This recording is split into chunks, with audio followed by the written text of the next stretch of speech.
Dramily.com, unlimited drama series. The phone rang at exactly 2:47 p.m. on a Tuesday, and I should have known right then that my life was about to get interesting. Not the good kind of interesting, mind you. The kind that makes you wish you'd stayed in bed with the covers pulled over your head. "Rick, you need to come home, now." Beth's voice carried that particular tone I'd learned to recognize over 15 years of marriage.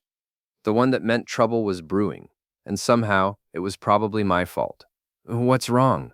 I asked, setting down my multimeter on the electrical panel I'd been troubleshooting at Henderson Manufacturing. Did the dishwasher finally give up the ghost? "Just come home, Rick. It's important." The line went quiet, leaving me staring at my phone like it had just sprouted legs and walked away. In all our years together, Beth had never used that tone without following it up with a detailed explanation of whatever crisis needed my immediate attention, usually involving appliances, plumbing, or our daughter's latest teenage drama. I packed up my tools, told Carl Robertson, my second in command at Parish Current, that I was heading out early, and drove the 20 minutes to our suburban split level with a growing knot in my stomach. The October afternoon was crisp, leaves turning that brilliant orange that makes Minnesota autumns worth the brutal winters that follow. Everything looked normal from the outside.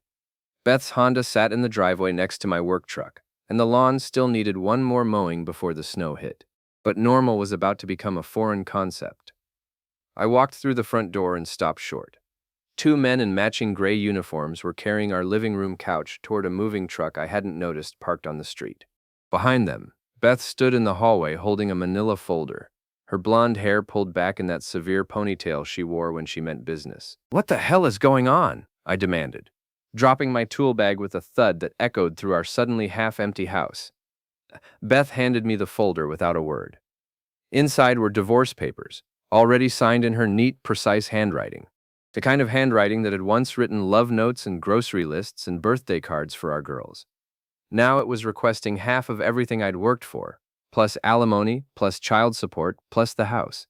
15 years, I said, my voice coming out rougher than I'd intended. 15 years, and this is how you tell me? "The girls are staying with my mother tonight," Beth said, as if I hadn't spoken. "You can pick up your things tomorrow.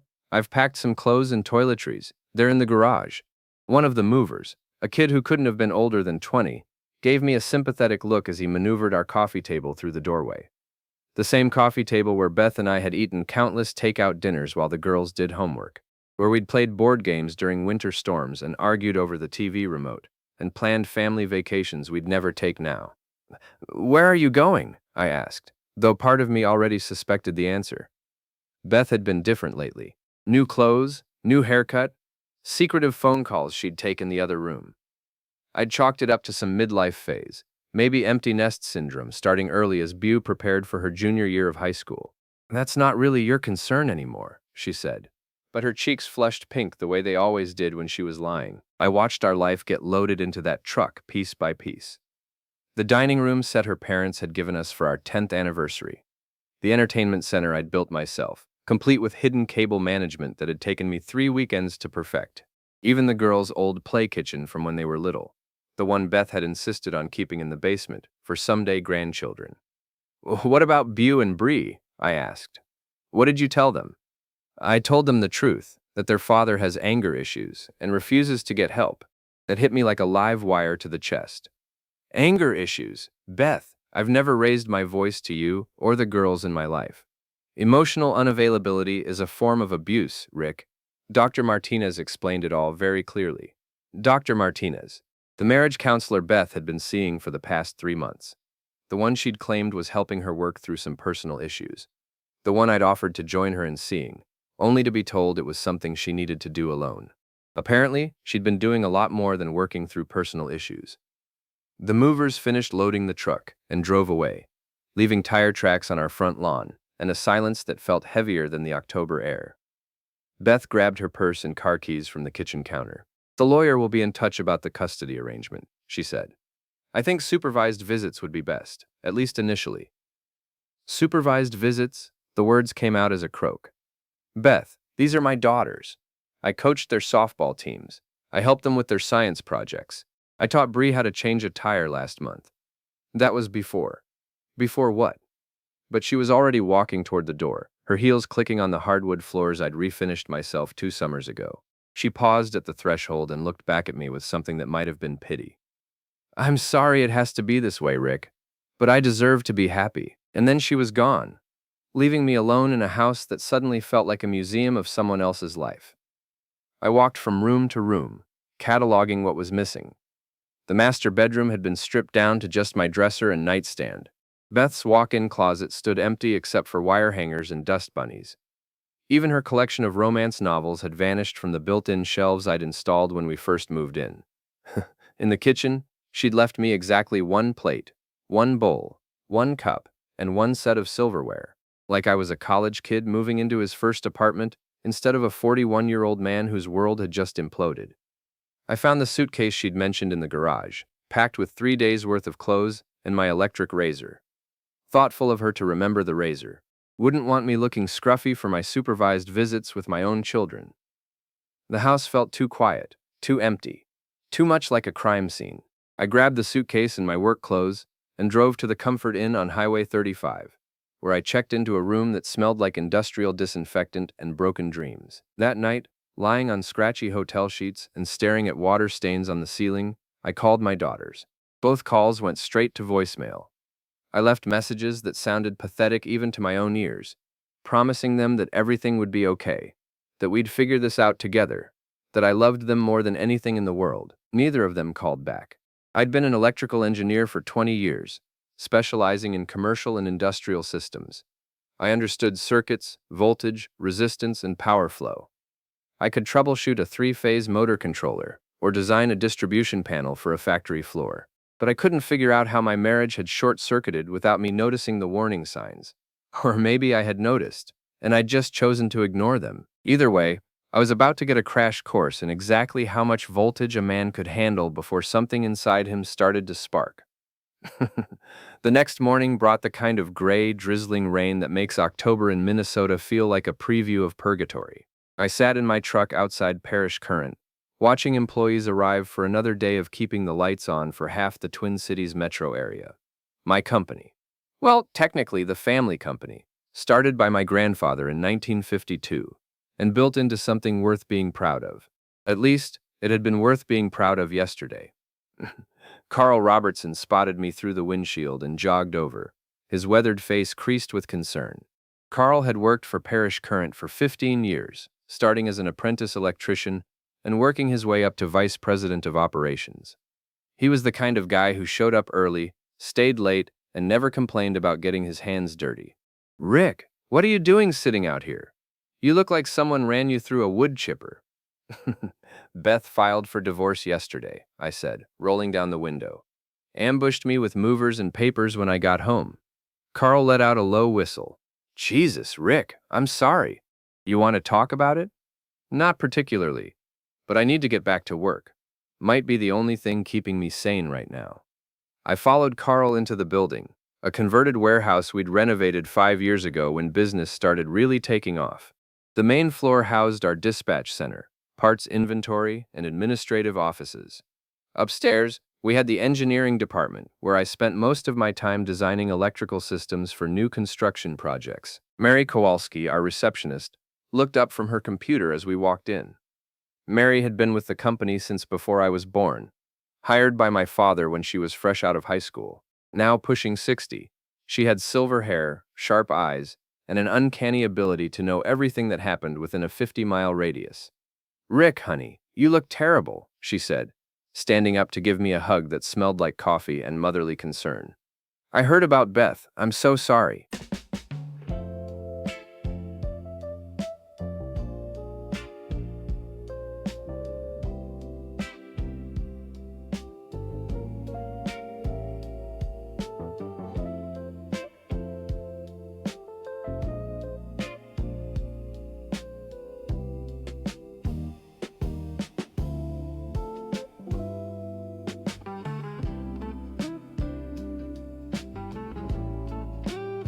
Word traveled fast in our circle. Parish Current employed 43 people, and most of them had worked here long enough to consider themselves family. Beth had been to every company Christmas party, every summer picnic, every retirement celebration for the past 15 years. She'd charmed everyone with her smile and her homemade cookies, and her ability to remember everyone's kids' names. Thanks, Mary. Is John in yet? He's upstairs in his office. Rick, maybe you should. But I was already heading for the stairs, taking them two at a time. John Parrish, my older brother by 3 years, ran the residential division of Parrish Current. While I focused on commercial and industrial projects, John handled the bread and butter work of wiring new houses and troubleshooting electrical problems for homeowners. He was also, I was beginning to suspect, the reason my wife had suddenly developed an interest in personal growth and emotional fulfillment.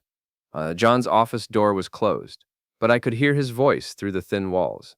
He was laughing about something, that easy, charming laugh that had gotten him out of trouble since we were kids. The same laugh that had convinced our mother to give him a 50% stake in the company, despite the fact that I did twice as much work and brought in 3 times as much revenue. I knocked once and walked in without waiting for an answer. John was leaning back in his chair, feet up on his desk, phone pressed to his ear. When he saw me, his expression shifted from relaxed amusement to something that looked almost like guilt. "I'll call you back," he said into the phone, then hung up and swung his feet down to the floor. "Rick, hey, I heard about you and Beth. That's rough, man." "Yeah, it's been a real adventure." I closed the door behind me and sat down in the chair across from his desk. Funny thing, though, Beth seemed to know exactly what she was doing. Had movers scheduled, papers filed, even had a place to stay lined up. Almost like she'd been planning this for months. John's face stayed carefully neutral, but I caught the slight tightening around his eyes. The same tell he'd had since we were kids, whenever Mom asked who broke something or who ate the last piece of cake. "Well, you know how Beth is," he said. "Always organized, always thinking ahead." "That's true. She's always been a planner. Remember last year's company picnic? She spent weeks organizing the whole thing, making lists, coordinating with vendors, making sure every detail was perfect." "Right. She did a great job with that." "She sure did. And you helped her out a lot, didn't you? I remember seeing you two huddled together, going over the arrangements. Very hands-on assistance." The temperature in the room seemed to drop a few degrees. John cleared his throat and shuffled some papers on his desk. "I just wanted to help out. You know, family and all." "Family, right." I leaned forward in my chair. "Speaking of family, where do you think Beth is staying? She wouldn't tell me yesterday, said it wasn't my concern anymore." "How would I know?" "Well, you two have gotten pretty close lately. All those late-night phone calls, the weekend meetings about business development. I figured she might have mentioned something." John's jaw tightened. "Rick, if you've got something to say, just say it." I stood up slowly, keeping my eyes locked on his. "I'm saying my wife of 15 years decided to blow up our marriage and take my kids away from me. And I'm trying to figure out how she got so confident about her exit strategy. Maybe she just got tired of being married to someone who cares more about electrical panels than his own family." The words hit their target, mainly because there was enough truth in them to sting. I had been working long hours lately. We'd landed several big commercial contracts, and I'd been putting in 60-hour weeks to make sure everything got done right. But that was for Beth and the girls. Everything I did was for them. "At least I was working to support my family," I said, "instead of working to steal someone else's." John stood up too, his chair rolling backward into the wall. "You need to be careful what you're accusing me of, Rick. I'm not accusing you of anything, yet, but I'm a pretty good detective when I put my mind to it. Comes with the territory of troubleshooting electrical systems. You learn to follow the current and see where it leads." We stared at each other across the desk. 15 years of sibling rivalry and business tensions crackling between us like a live wire. Finally, John sat back down and picked up his phone. "I think you should go home and get some rest," he said. "You're not thinking clearly right now." "I don't have a home anymore, remember? But you're right about one thing. I am going to start thinking more clearly about a lot of things." I walked out of his office and down the stairs, past Mary's concerned glances and Carl's worried frown. Outside, the rain had stopped, but the sky still looked like it was holding a grudge against the world. My phone buzzed with a text message. For a moment, I hoped it might be Beau or Bree finally responding to my calls. Instead, it was from my lawyer, Dana Lake, whom I'd called from the hotel room the night before. "Can you come in this afternoon? We need to discuss strategy." Strategy. Like my marriage was a war zone, and I needed battle plans to survive. Maybe that's exactly what it was. I drove across town to Dana's office, a converted Victorian house that she'd turned into a practice specializing in family law. Dana was in her 50s, with graying hair and the kind of no-nonsense attitude that came from dealing with people's worst moments for 30 years. "Sit down, Rick," she said, gesturing to a leather chair across from her desk. "Tell me everything." So I did. The ambushed divorce papers, the movers, Beth's accusations about anger issues and emotional unavailability, the supervised visits she was requesting, the way she'd seemed so prepared, so confident about her next steps. "And you suspect she's been having an affair?" Dana asked, taking notes on a legal pad. "I suspect she's been having an affair with my brother." Dana looked up from her notes. "Your business partner, 200 messages, deleted photos, a folder called Don't Open. Watch more on Grammarly.com. brother." "The same one." "Well, that's going to make things interesting." She set down her pen and leaned back in her chair. "Rick, I need to ask you something, and I want you to think carefully before you answer. What do you want out of this?" "I want my daughters back. I want joint custody, not supervised visits based on lies about anger issues I don't have." "What about the business? What about Beth?" I thought about that for a long moment. What did I want? Revenge seemed too simple, too clean. I wanted Beth to understand what she'd thrown away. I wanted John to face consequences for betraying his own brother. I wanted my daughters to know the truth about what had happened to our family. "I want justice," I said finally. "I want the truth to come out, and I want everyone involved to face the consequences of their choices." Dana smiled for the first time since I'd walked into her office. "Now we're talking. Let's get to work." The investigation started with phone records and credit card statements, the digital breadcrumbs that modern affairs always leave behind. Dana had a private investigator she worked with regularly, a former cop named Jim Morrison, who specialized in matrimonial cases. Within a week, he'd assembled a file that painted a picture I'd been too trusting or too stupid to see. Beth and John had been meeting regularly for 3 months, always during business hours, when I was out on job sites. Lunch dates at restaurants across town, coffee meetings that lasted 2 hours. A weekend trip to Duluth that John had claimed was for a roofing convention, and Beth had said was a girls' weekend with her sister. The credit card records were even more damning. Beth had been using our joint account to pay for new clothes, expensive dinners, and a hotel room in downtown St. Paul. The same hotel where John had been staying on the nights he claimed to be working late on emergency service calls. "The good news," Dana said, spreading the evidence across her desk like a poker player, revealing a royal flush, "is that this gives us significant leverage in the custody dispute. Adultery isn't grounds for divorce in Minnesota anymore, but it's definitely relevant when it comes to determining what's in the children's best interests." "What about the business?" I asked. "John owns 50% of Parish Current. If this comes out, it's going to create problems." "That depends on how you want to handle it. You could buy him out, force a dissolution of the partnership, or just make his life so miserable that he decides to leave on his own." I thought about my grandfather, who'd started Parish Current with nothing but a toolbox and a willingness to work 18-hour days. About my father, who'd built it into the most respected electrical contractor in the metro area.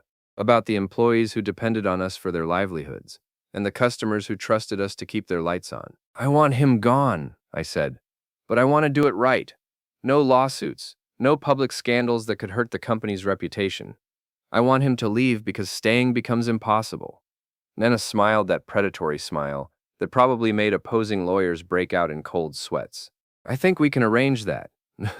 The first step was securing my position with the company.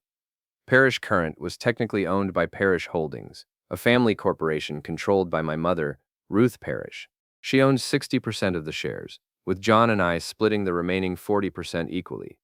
But she'd been talking about retirement for the past 2 years, and her will left the company divided equally between John and me. I drove out to my mother's house on a Saturday morning, armed with Jim Morrison's file and a carefully rehearsed speech about family loyalty and betrayal. Mom lived in the same split-level ranch where John and I had grown up, though she'd renovated it extensively after Dad's passing 5 years ago. She was in her garden when I arrived, pulling up the last of the season's tomato plants. At 72, Ruth Parish was still a force of nature, with silver hair, sharp blue eyes, and the kind of moral certainty that came from surviving the Depression and raising 2 sons while building a business from scratch. "Rick, what brings you by so early?" she asked, wiping her hands on a dish towel. You look terrible, by the way. Are you eating enough? Mom, we need to talk. About Beth, about John, about the company. Her expression shifted from maternal concern to business owner weariness. Come inside. I'll make coffee. We sat at her kitchen table, the same one where she'd helped John and me with homework 30 years ago.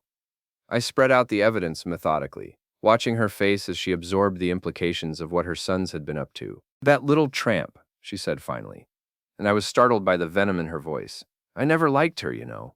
Too pretty, too smooth, always working an angle. Mom, she's the mother of your granddaughters, and John is my son. That doesn't mean I have to approve of what they've done. She picked up one of the credit card statements and studied it with the same attention she'd once given to quarterly profit reports. This hotel bill is from last Tuesday, the same day John told me he was visiting potential customers in Mankato. I'm going to file for divorce, and I'm going to fight for custody of the girls. But I need to know where you stand on the business situation. Mom was quiet for a long time, staring out the kitchen window at the garden she'd been tending for 40 years. Finally, she looked back at me with the expression I remembered from childhood, the one that meant someone was about to face consequences. Your brother has always been charming, she said. Even as a little boy, he could talk his way out of anything. But charm doesn't run a business, and it doesn't build the kind of reputation we've spent 60 years creating. What are you saying? I'm saying maybe it's time for some changes in the company structure. Maybe it's time for someone with better judgment to take a larger role in decision-making. I felt something loosen in my chest, a tension I'd been carrying since the day Beth handed me those divorce papers. What did you have in mind? I'm thinking about promoting you to president and CEO. John can stay on as head of residential services, but all major decisions would go through you. And if he doesn't like the new arrangement, she shrugged. There are plenty of other electrical contractors who might appreciate his particular talents. We spent the next 2 hours going over the details. Mom would transfer an additional 20% of her shares to me, giving me effective control of the company. John would be informed of the changes at Monday's staff meeting, in front of the entire management team. One more thing, Mom said, as I was getting ready to leave. I want you to know that I'm proud of you. You've always been the responsible one, the one who put the family and the business first. Your father would be proud too. I drove back to my hotel room feeling something I hadn't experienced in weeks: hope.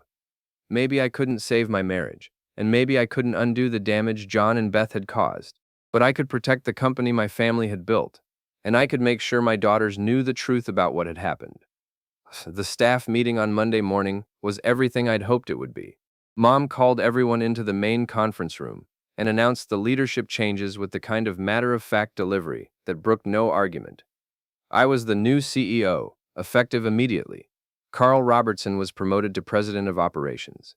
John's face went through several interesting color changes as the implications sank in. Of course, we'll need to discuss the operational details, John said after Mom finished her announcement. This is a pretty significant change in company structure. Actually, it's pretty straightforward, I replied. All major contracts, all hiring and firing decisions, all capital expenditures over $5,000 go through me. You'll continue to run residential services, but you'll report to Carl, who reports to me. And if I'm not comfortable with this new arrangement... The room went dead quiet. 40 years of family business drama, distilled into a single moment of confrontation. I looked around the table at the faces of people who'd worked for Parish Current for years, who'd trusted us to provide stable employment and fair treatment. Then you're free to explore other opportunities, I said. I'm sure there are plenty of companies that would be interested in someone with your experience. John stood up slowly, his chair scraping against the floor. I think I need some time to consider my options. Take all the time you need, I said. But while you're considering, you might want to think about how your recent personal decisions might affect your professional reputation in this industry.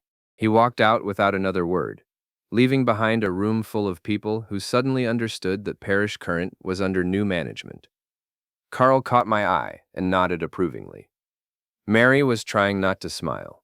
The rest of the staff looked relieved, as if a storm they'd been dreading had finally passed. Any other questions? I asked. There weren't any. We had work to do, and for the first time in months, I felt like I was exactly where I belonged. That afternoon, I got a call from Beau, my 15-year-old daughter. She'd been avoiding my calls since the divorce papers were served, and I'd started to wonder if Beth had managed to turn both girls against me completely. Dad? Her voice sounded small and uncertain. Can we talk? Of course, sweetheart. Anytime, anywhere. Mom says you're trying to cause problems for Uncle John at work. She says you're being vindictive because you can't handle the divorce. I closed my eyes and counted to 10, reminding myself that Beau was a victim in this situation, not an enemy. What do you think, Beau?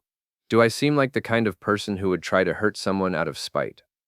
I don't know what to think anymore. Everything's so messed up. I know it is, honey, but I want you to remember something. Whatever happens between your mom and me, whatever happens with Uncle John, you and Bree are the most important things in my life. Nothing will ever change that. Can I ask you something, Dad? And will you tell me the truth? Always. Did Mom really leave because you have anger issues? Because you've never seemed angry to me. Frustrated sometimes, maybe, but not angry.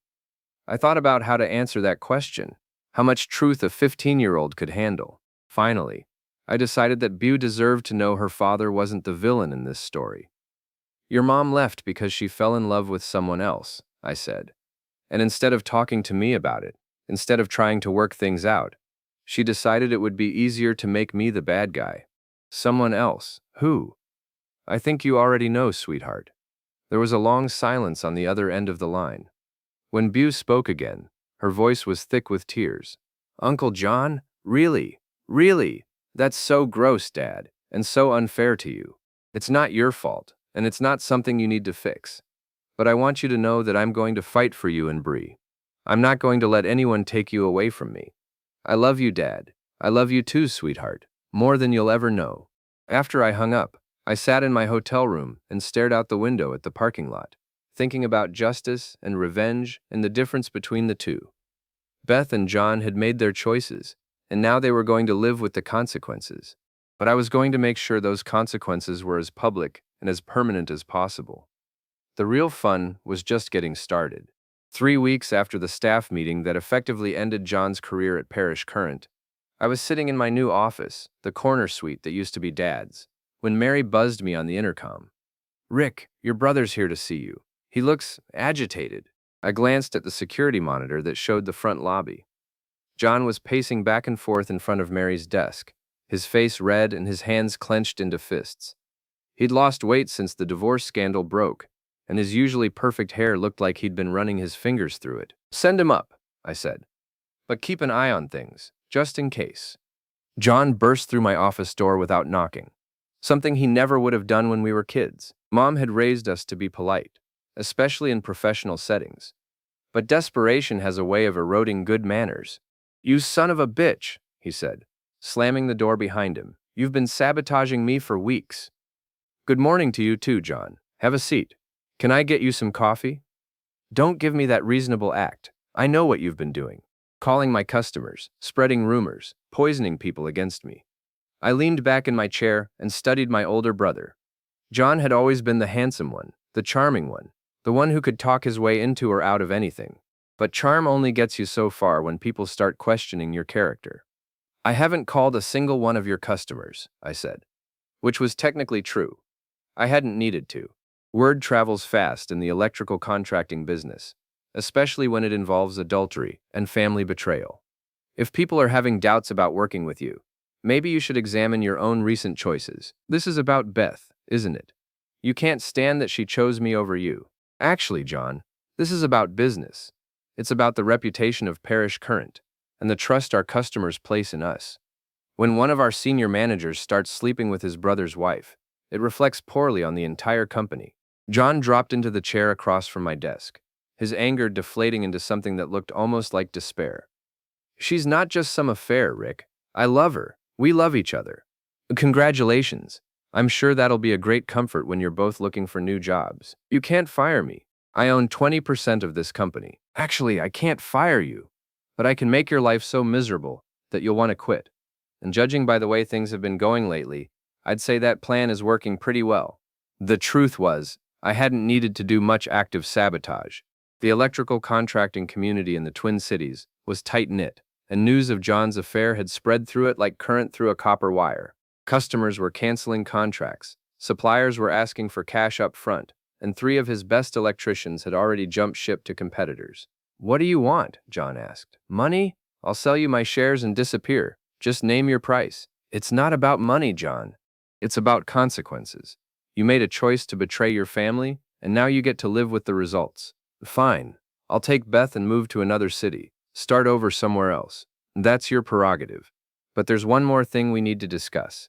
I opened my desk drawer and pulled out a folder that Jim Morrison had delivered that morning. Inside were photographs of John and Beth at various hotels and restaurants, bank records showing cash withdrawals from company accounts, and copies of invoices for work that had never been completed. Embezzlement, John? Really? Stealing from your own family's company to pay for hotel rooms and expensive dinners? John's face went pale as he flipped through the evidence. That's not. I was going to pay it back. $12,000 over 6 months. That's a felony in Minnesota, you know. I could have you arrested right now, but you won't. No, I won't. Because despite everything you've done, you're still my brother, and because a criminal trial would be bad for business. I leaned forward and fixed him with the stare I'd learned from our father. But I want every penny paid back within 30 days, and I want your resignation letter on my desk by